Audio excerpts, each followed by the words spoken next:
What's up, everyone? You are tuned into the Pennsylvania Rock Show, episode number 782. You just heard two tracks, both of them new to the show. One of them brand new this past week. Life by the Numbers by the Noble Hops. If anyone is not familiar with Noble Hops Band, you can find them at noblehopsband.com.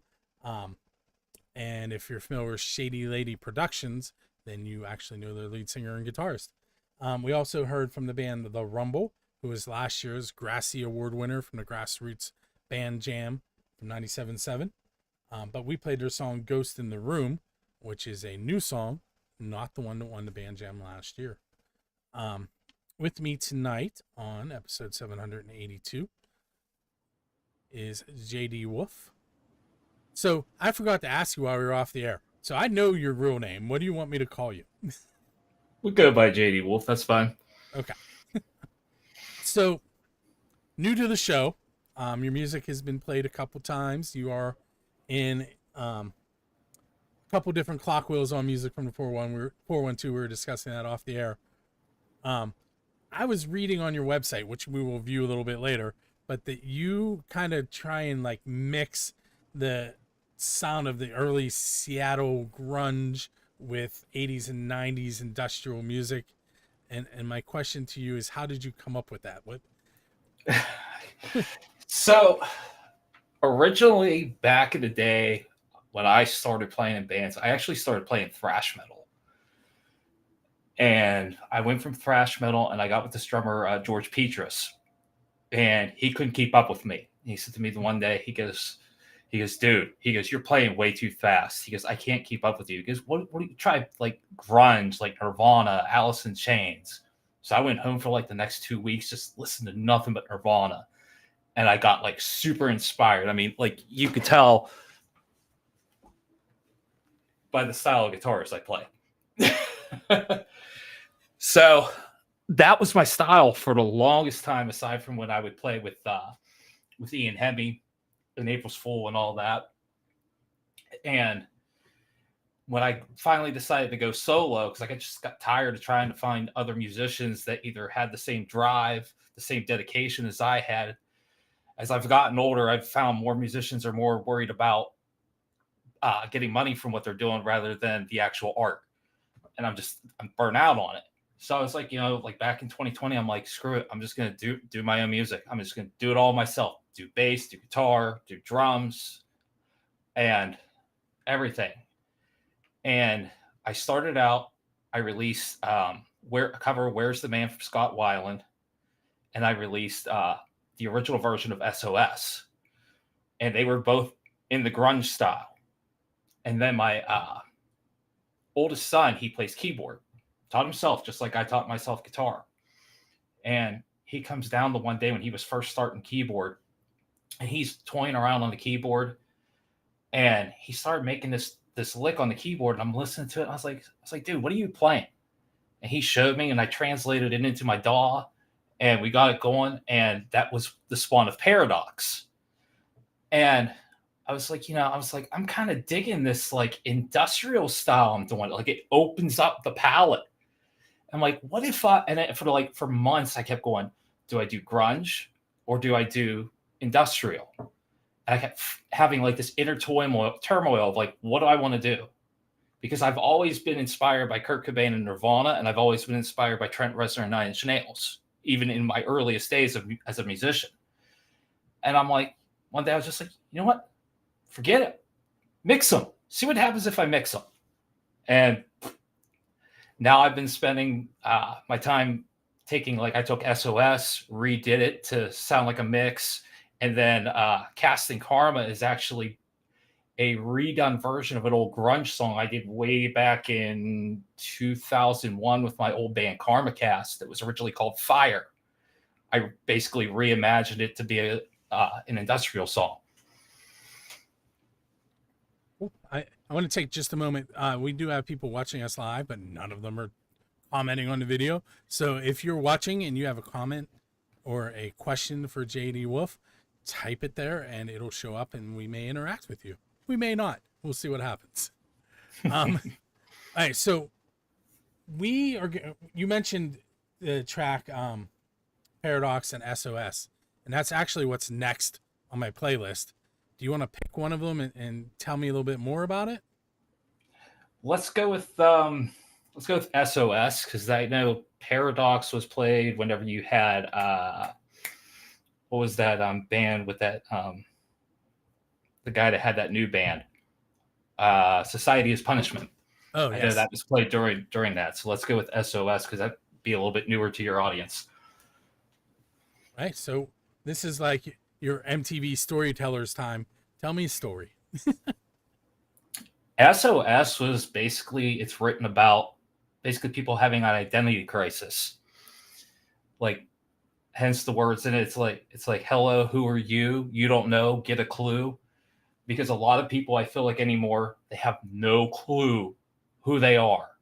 You know, we have people, I mean, I don't have a problem with anybody doing whatever they're doing in life, but to put it simply, over the past 5 years, I've seen so many people, and I think you can get where I'm going with this, that they're just confused on who they are. And then there's a line like about wearing a mask. It was all about the whole pandemic thing. Like, who are you? You know, you must obey, wear your mask. So it was kind of like my own kind of like take on where social things were in life. And the chorus is basically about like, you know, like, save me from this society, save me from what's going on, because like this world is nuts.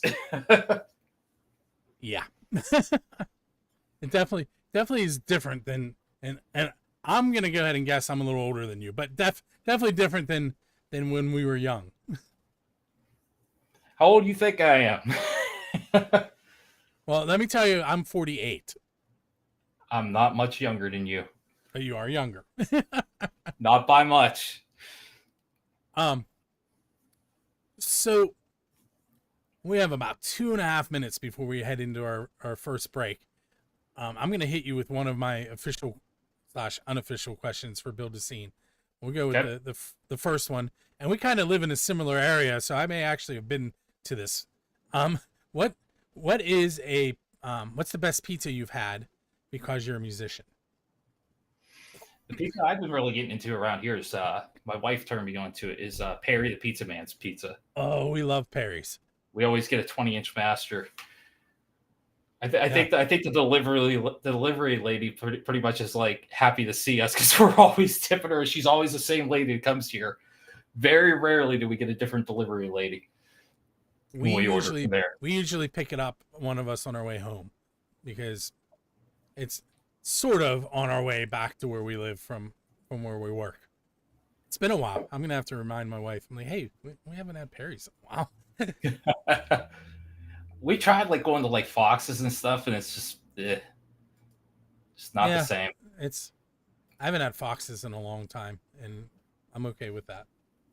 Which means there's never a chance of them sponsoring my show. Yep, no JD Wolf Fox's sponsorship going on. All right, so I'm gonna squeeze in the other one, and that's, who's your Dave Grohl? In other words, who do you want to go up on stage with and perform one of their original songs? So like they pull you out of the crowd. What sucks is probably, if I'd have to pick, it would probably be the guy that's dead, and that'd be Cobain. But I don't think I could even do it his way. I'd have to do it my way. Like, I actually did a cover of Nirvana. I did Something in the Way. And it's completely different than the original. That kind of takes the spontaneity out of it, but you could teach it to the remaining members. I mean, they perform occasionally. Yeah, from what I hear, they're still trying to reunite with a different singer. Although I think they've been kind of on a thing with getting female singers. That's true. All right, so we're gonna take our first break. This is normally where I give away tickets, but only one person signed up. His name was Chris Carasani, I believe.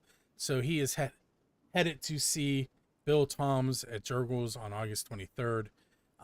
Those of you on the video side, you're going to find out about 5 new concerts that we have tickets to give away to.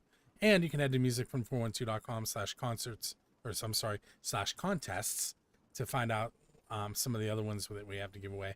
I only mentioned the new ones. We'll be right back.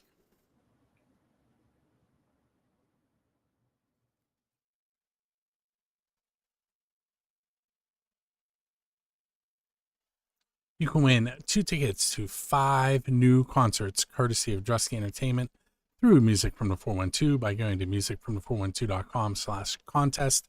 Those new shows are August 23rd, Kansas at Timber Rock Amphitheater. September 4th, Liliac at Jurgles. October 4th, Dwayne Betts and Palmetto Hotel at the Oaks Theater. October 23rd, Texas Hippie Coalition at the Craft House Stage and Grill.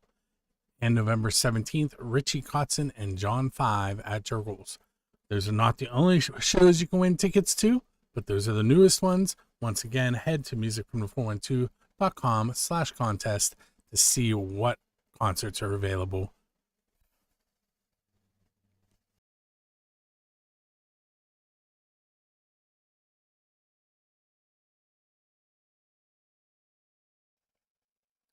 Hey, we're back. If you're just joining us, those of you in the chat rooms, you can make some comments because my chat area looks pretty blank right now, and we'd like for you to have some input on the show.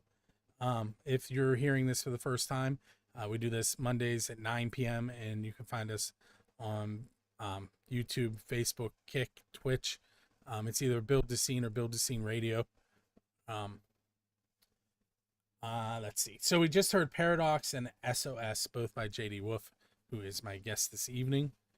If you're just tuning in, we learned a little bit about his music, a little bit about him as a musician. We found out that he likes Perry the Pizza Man, which, if you're not familiar, it's in Lower Borough. It's really good. It's near Wildlife Lanes. And we'll see where we go from there. Let's go with so you're more like a recording. Let me bring you up though. Are you more of just a recording project, or do you play out sometimes?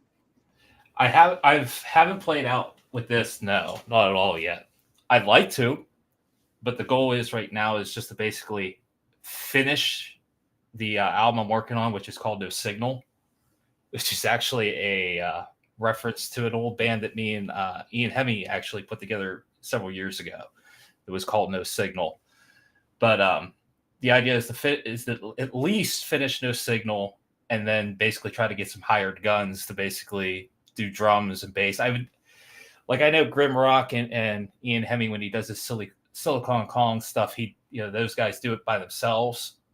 I don't feel quite comfortable just being by myself on stage. I think I would need at least a drummer backing me, so that way there's that play and energy. It's kind of like 13 occult. Yeah, basically. So I almost put them in tonight's playlist and then I didn't. They would probably be next one that's probably similar, like we were talking about how me and Ian Hemi are similar in our music. They would probably be the next ones that's probably similar to what I do. But I'd love to play out, but I would need at least a drummer. So hey, anybody that's watching wants to talk about it, I'm open to it. I don't know if you caught, but we have John Perry listening in. That would be John Ballistic from John Ballistic's Underground Jukebox, which is on Music from the 412 on the radio station Thursdays at 8 p.m. And right after that at 9 p.m., you can hear a replay of this show. So make sure you go tune into that. Before that at 7 p.m., Danny's Happy Hour plays as well. And I think rounding the night out usually is Ludini's Rock and Roll Circus. If you're not familiar with that show, that's more of a talk show, but they talk about music and video and movies, and they're on late for a reason. So if you would like to know why they're on late, go check them out. Okay, next question for you. If you could sit down with your musical idol, first of all, who are you sitting with? And if they tell you that you're only able to ask them one question, what is the one question that you would be asking? I think I'd have to go back to Kurt. And I think it would just be more about what inspires him to write the way he writes. Like both lyrically and just riff wise, like what makes him put together the riffs the way he puts them together. Sucks he's gone, but yeah, it would be. I'm gonna out myself here. I was at a in service where I was supposed to be learning how to use Microsoft Office, and anyone who knows me knows that's funny to hear me say. But I spent that whole time researching the thoughts on what happened to Kurt Cobain on a school district's network. Not one that I work at. Depending on what you research there could get you flagged. Yeah. And I was young. I know better now. Yeah, there's a lot of theories in that. If you could have any 4 people sit down with you for dinner, living or gone, who would you have come sit with you? So it'll be 5 of you at dinner. You have any kind of conversation. 4, you said, right? Yep. So you and 4 others. I'd say Kurt, Jerry Cantrell, Lane with him, and Zach Wild. Oh, where are you having this dinner? I might come sit near you.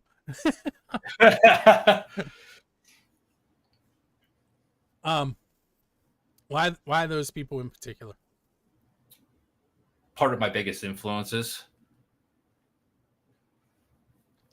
Jerry, Kurt, and Zach are my influences as far as guitarists. If it was 5, it would have been Trent Reznor, but and then Kurt and Lane are actually my influences vocally. I just swallowed a word. I had a conversation about a vocalist that was doing that, and I was like, he sounds good until he swallows the words. You might know who I was talking about. You're gonna try and figure it out. I'll tell you when no one's listening. Nobody local. So let's talk a little bit, and I'm kind of jumping ahead, but you keep mentioning Ian Hemi, and for anyone who's not familiar, that is Silicon Kong. That's his alter ego, and you've been in a few bands with him. Yep, April's Fool, Steel Mana. You said No Signal. Yeah, No Signal. So me and Ian, we almost had like this. We're almost like kind of like brothers. It's weird, and we would do a project like after April's Fool was how I met him, and after April's Fool, we would be distant for like about a year or so, and then all of a sudden, like a rubber band snapped back together. He called me like clockwork, like almost every year. Like, hey, what are you doing? I have this idea. I want to do this. Or then I would be working on a project and I need a bass player. And I'm like, well, I know me and him have good chemistry.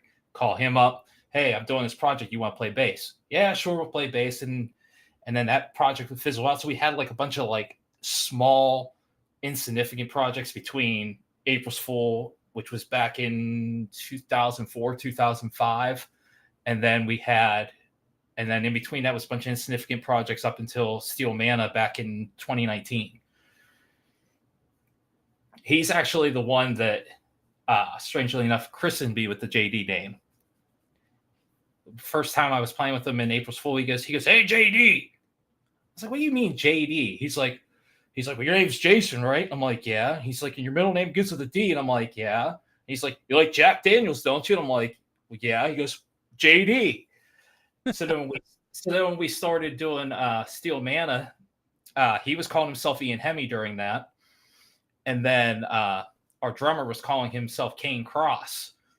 And I'm like, all right, everybody's got like this first name, last name, stage name, and I'm just JD. I'm like, I have to have a last name.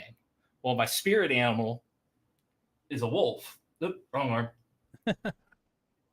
And I'm like, why not just call myself JD Wolf? It's basically my first initials and my spirit animal. So that's what I ended up going with my stage name. So whenever I started doing this project, I'm like, well, I'm just going to go by my stage name. So when I said we were jumping ahead a little bit, the last song I have queued for this week's show is Stripped by Silicon Kong. So we'll hear from him at the end. But up next, we're going to hear Desert Heart from Rattlebones and This Kind of Day by, I think it's CEO, but it's spelled CEYEO. I got to see Rattlebones with John over there at the Millville Fest. They just played at Penn Brewery for Rock for Life on the 4th, and then they played again in Ohio on the 5th, but I don't remember where. But anyway, you can check them out at rattlebonespgh.com. I may have had a little bit to do with getting that website online. It's not my design, but I got them online. All right, so we're going to take our second break. Keep an eye on the screen because you're going to see some flyers of upcoming shows in the local scene, and we will be right back.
And we're back, headed into segment number 3 of episode 782 of the Pennsylvania Rock Show.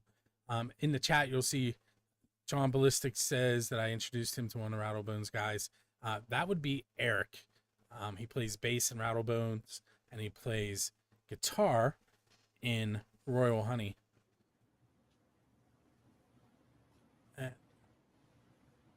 Both of my headphones just said they're disconnected. So, JD, are you still there?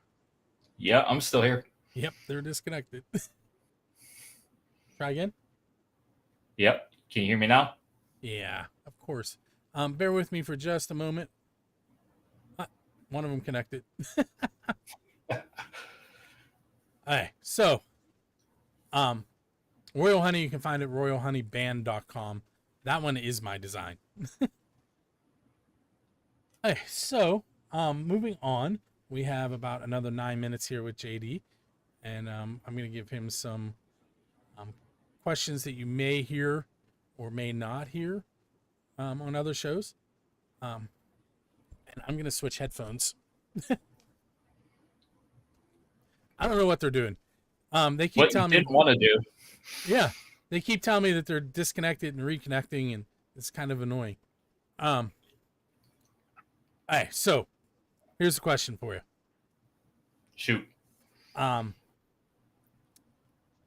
If you could open for any artist in the world in any location, so it could be a non-traditional venue, like you could play Antarctica like Metallica did, or something along those lines, who would you want to open with, and where would you want to do it at? I'm gonna go a little off the wall.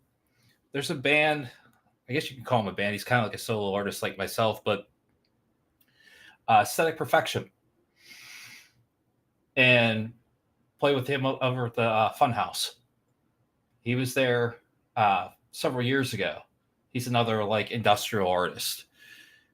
It's Aesthetic Perfection is done by a guy named Daniel Graves that I'm really into. He's kind of another more I would say modern inspiration for what I'm doing. I wouldn't mind opening for him. I even know, I guess you consider them local, Black Hole Zion. They opened up for them once. When I seen them out at Millville Music Fest, I didn't realize that I had seen them years ago opening for Aesthetic Perfection. And I'm watching them, I'm like, these guys seem familiar. And I thought it was somebody else. And I got to talking to the lead singer from Black Hole Zion. I was like, did you open for Aesthetic Perfection back when he played here? And he's like, funny you say that, because we open for them at the Craft House a couple years ago. And I'm like, oh, okay, now I remember you guys. And I ended up going back through their pictures, and I was seeing my son and my wife in the pictures that they had.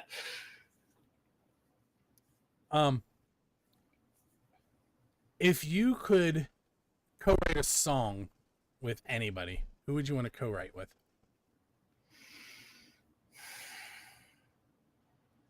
I'm gonna sound like a broken record, Kurt. I think it would be interesting to write with him and put my my industrial spin on things. Have his brainchild there, because I'm already kind of doing it with my style. Because like I said before, my style originated with that Nirvana Seattle style, and then I basically started merging the grunt or the industrial into it. So to have the original person writing with me, I think that would be interesting. So I just disconnected again. I'm going to ask you another question. Bear with me. If you were able to go back in time in the DeLorean and play with any band in history, kind of like Marty went back in time and played with Chuck Berry's cousin, who would you want to play with? So being in that band? I don't think being in Nirvana would fit. Probably Nine Inch Nails. So I missed your answer, but I should be able to hear you now. Probably Nine Inch Nails, because I don't think being with Nirvana would fit, because they already at one point they had Pat Smear, and he didn't really add much. Well, he was from what was the punk band he was in? Why can't I think of? Was it the Germs or something? Yes, that was it. I almost said Scream, but that was Dave Grohl. All right, so I'm going to give you one more question, and then we're going to slide off into the evening. Before we do that, though, I do want to show your website real quick. So we're going to switch scenes. Yeah, that's basically Reverb Nation's template that it puts together based on your information. So some videos, some photos. It does have both SOS and Paradox on there, and then covers you talked about. Yep, and the other song, Casting Karma, the other original that's out right now. So if you're interested in hearing some more from JD, you can head to jdwolfpgh.com. And the last question that I was going to ask you is, if anyone wants to get a hold of you, a drummer, a bassist, someone to join, how would they do that?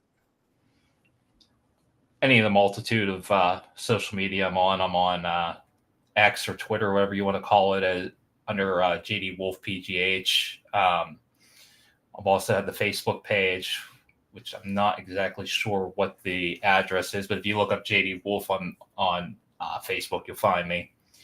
And I also have my Instagram. And then you can even email me at info@jdwolfpgh.com. So we're going to round out the evening by playing a new song from the Cheats called For You. And then I mentioned we're going to hear from Silicon Kong, and that song is Stripped. JD, I want to thank you for hanging out with me tonight. Thanks for having me on. And make sure you join us each and every Monday night at 9 p.m. For the live interview. And if you stick around and go to buildtheScene.com/radio xrpradio.co.uk, music from the 412.com/radio, or metalshop101radio.online. I know there's a lot of them there. You can listen to us live. Well, Memorex. You can hear this with the music that we talk about at 10 p.m. Easy one to remember, buildthescene.com/radio. If you remember that one, you're in good shape. And with that said, we're going to head off into the evening.